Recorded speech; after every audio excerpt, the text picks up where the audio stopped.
From fabulous Las Vegas, Nevada, you are listening to the Walkertown Report.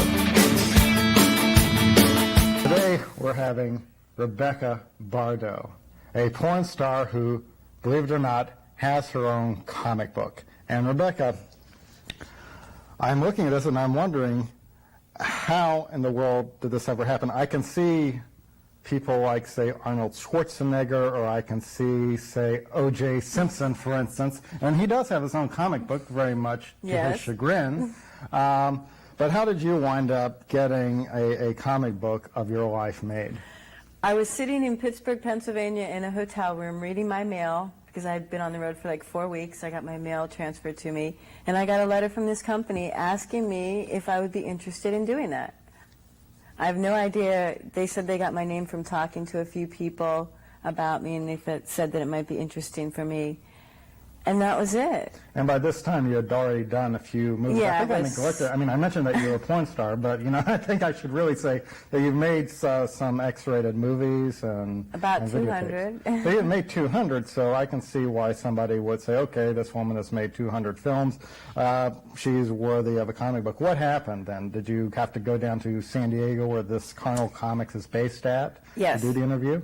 I went down there and just spoke with him. He showed me his company and presented himself and everything. And so we made a decision there that I would do it. So I went back to L.A., and about a month later he called me, and we had phone conversations. And I just sat down and just talked to him about my whole life. And I'm a very open and honest person. Mm-hmm. So for me, that's like, it was scary the first time I read it, because going back to my true life when I was younger and seeing all those things, and it's like, oh my goodness, that really did happen. Well, boys, why don't we just begin the story? Yeah. I mean, I'm opening this up, and we're seeing Dear Diary. We're saying you're a little kid growing up in Erie, Pennsylvania. Yes. Dear Diary, nothing exciting ever happens on 11th Street. My two older sisters are always gone. They like boys, yuck. And then there's a picture of you playing with your Ken and Barbie dolls.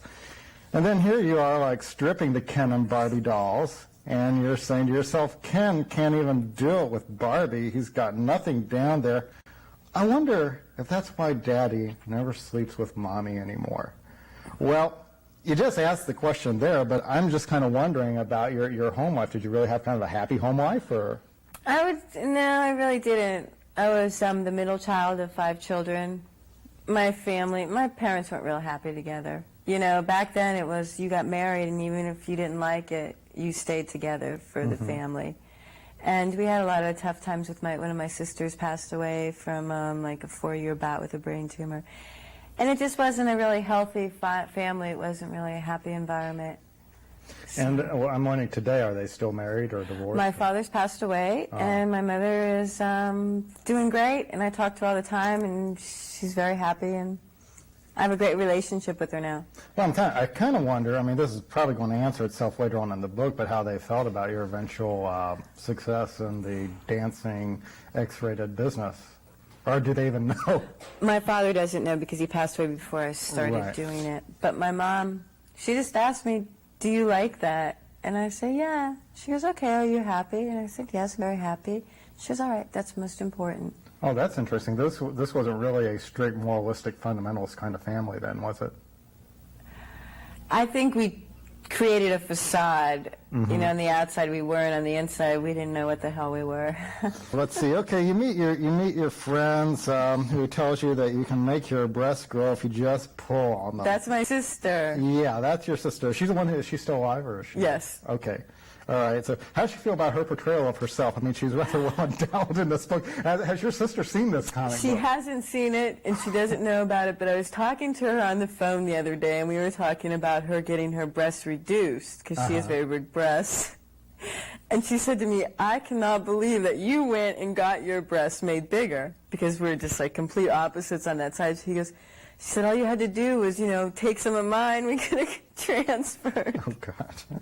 But she's the one. She's made me pull on her. Well, so you start having all these boyfriends and all this, and it's just one sexual escapade after another in this.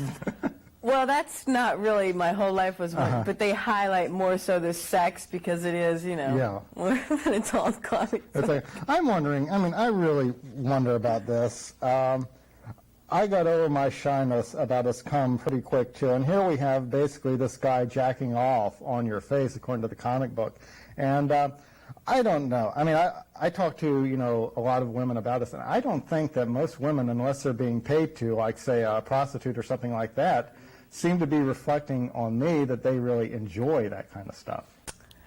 Well, I hope he doesn't get mad. I'm sure he won't. Right now with my boyfriend and I love it when he ejaculates on my face or in my mouth.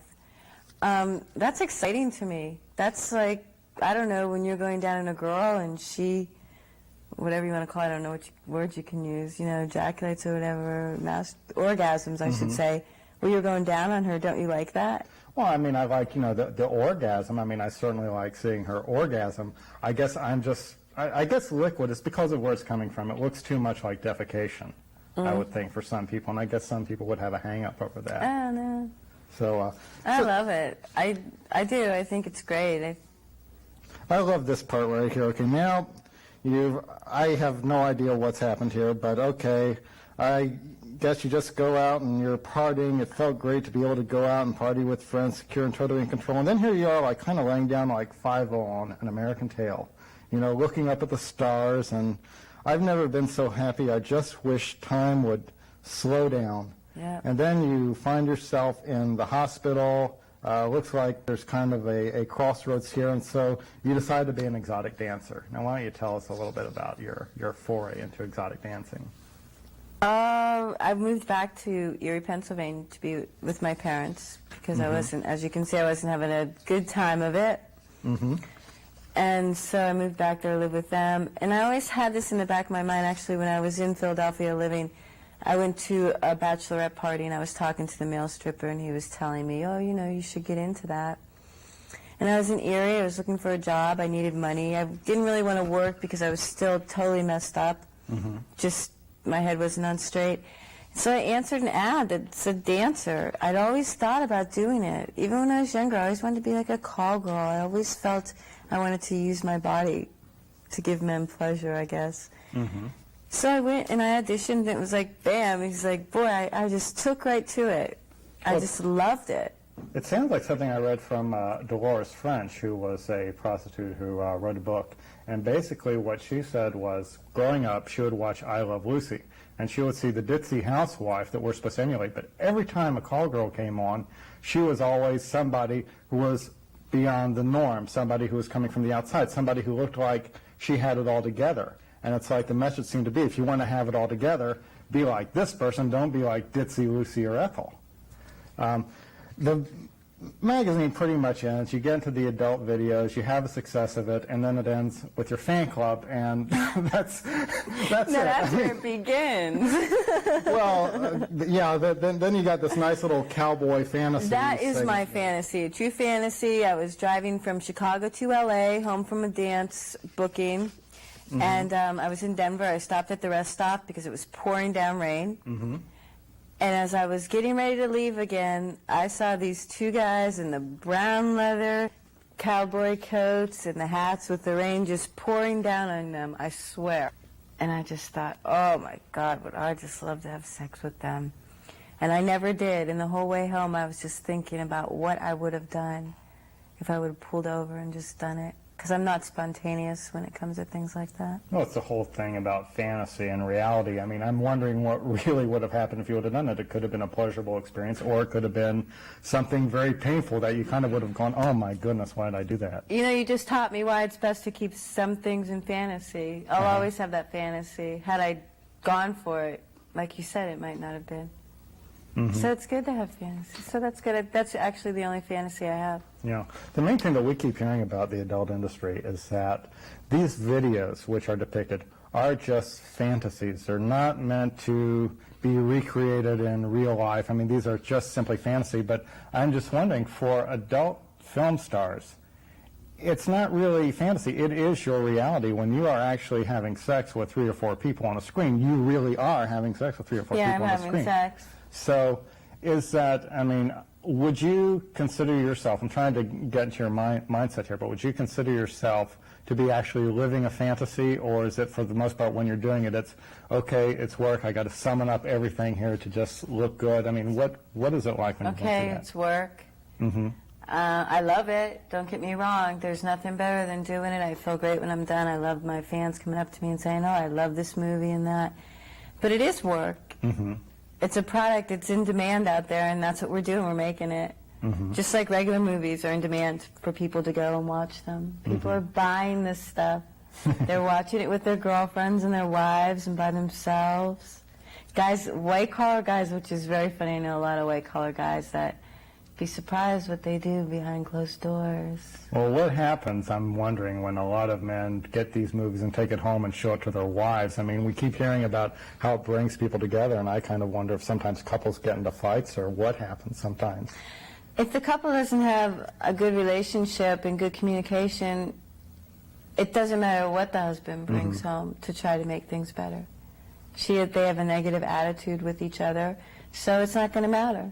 Looking at some of these videos that you've done, and you've done some hot sex scenes with, other men before. I mean, in Sodomania Yes. 2, you had kind of a Yes. threesome going there. You don't do that kind of stuff anymore, do you? No, I'm just doing mostly girl now. And what is the reason behind that? I mean, was it like did you have like a bad experience, or what? No, why not did at you do all. that? Nothing bad happened. It was just I was getting to a point in my career where I was single again, and I wanted to have a personal life. I wanted to have a boyfriend. I wanted to go out to dinner with someone. I just wanted to have a regular life. And I knew that the only way I was going to have that was to stop having sex with other people, because the men that I wanted to be with were not going to really accept this. Any man that would say, oh, yeah, that's cool that you do that, is probably not the type of man that I'd want to be with.